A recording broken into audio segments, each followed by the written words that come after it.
प्रवर्तन निदेशालय यानी ईडी के द्वारा श्रीमती सोनिया गांधी जी और राहुल गांधी जी का नाम चार्जशीट बनाया है, ये प्योरली एक टेक्निकल मामला है। कांग्रेस पार्टी को ध्यान रखना चाहिए कि इसकी शुरुआत 2012 में हुई थी और एक जनहित याचिका के द्वारा दिल्ली हाई कोर्ट ने अक्टूबर 2013 में इस केस की शुरुआत की थी। यानी ये मामला दर्ज तब हुआ था जब मोदी जी की सरकार आई भी नहीं थी। अतः कांग्रेस पार्टी का इस पर राजनीति करने का आधार नहीं बनता है। टेक्निकली देखें तो यह भारत के इतिहास का एक विचित्र मामला है जिसमें कोई एक ऐसी कंपनी 90 करोड़ की देनदारी में बिक गई जिसके पास हजारों करोड़ की।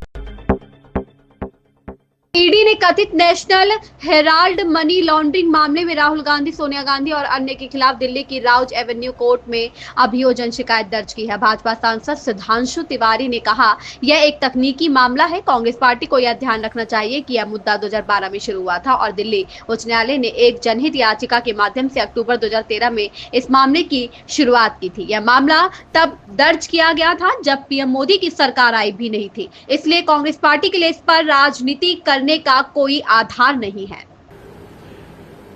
कांग्रेस पार्टी को ध्यान रखना चाहिए कि इस विषय की शुरुआत 2012 में हुई थी और एक जनहित याचिका के द्वारा दिल्ली हाई कोर्ट ने अक्टूबर 2013 में इस केस की शुरुआत की थी।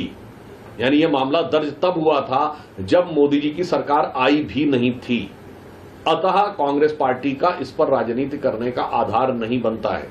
टेक्निकली देखें तो यह भारत के इतिहास का एक विचित्र मामला है जिसमें कोई एक ऐसी कंपनी 90 करोड़ की देनदारी में बिक गई जिसके पास हजारों करोड़ की संपत्ति थी, जो किसी के द्वारा समझ में आने वाली बात नहीं है।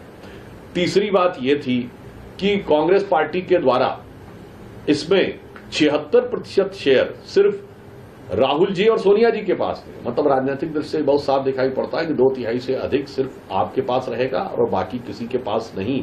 और मजे की बात यह है कि बाद में ये ने तय किया कि प्रकाशन बंद हो जाएगा और प्रॉपर्टी के बिजनेस में काम करेंगे। ये अपने आप में बड़ी विचित्र बात है। तो कांग्रेस पार्टी से एक सवाल पूछना चाहता हूं। आप कहते हैं कि पंडित नेहरू के द्वारा स्थापित थी, स्वतंत्रता संग्राम सेनानियों के द्वारा एजेएल एसोसिएटेड जनरल लिमिटेड स्थापित की गई थी। तमाम तो लोगों ने आपत्ति दर्ज की थी कि शेयर धारकों के पास शेयर थे उस जमाने के और उनसे पूछे बगैर ये दे दिया गया। तो ये गंभीर तकनीकी प्रश्न था। जहां तक मुझे ध्यान है तो शायद ये शांति भूषण जी ने भी इस विषय के ऊपर कहा था कि उनके पास भी कोई शेयर थे। खैर वो विषय अलग। मैं एक नैतिक प्रश्न पूछना चाहता हूं।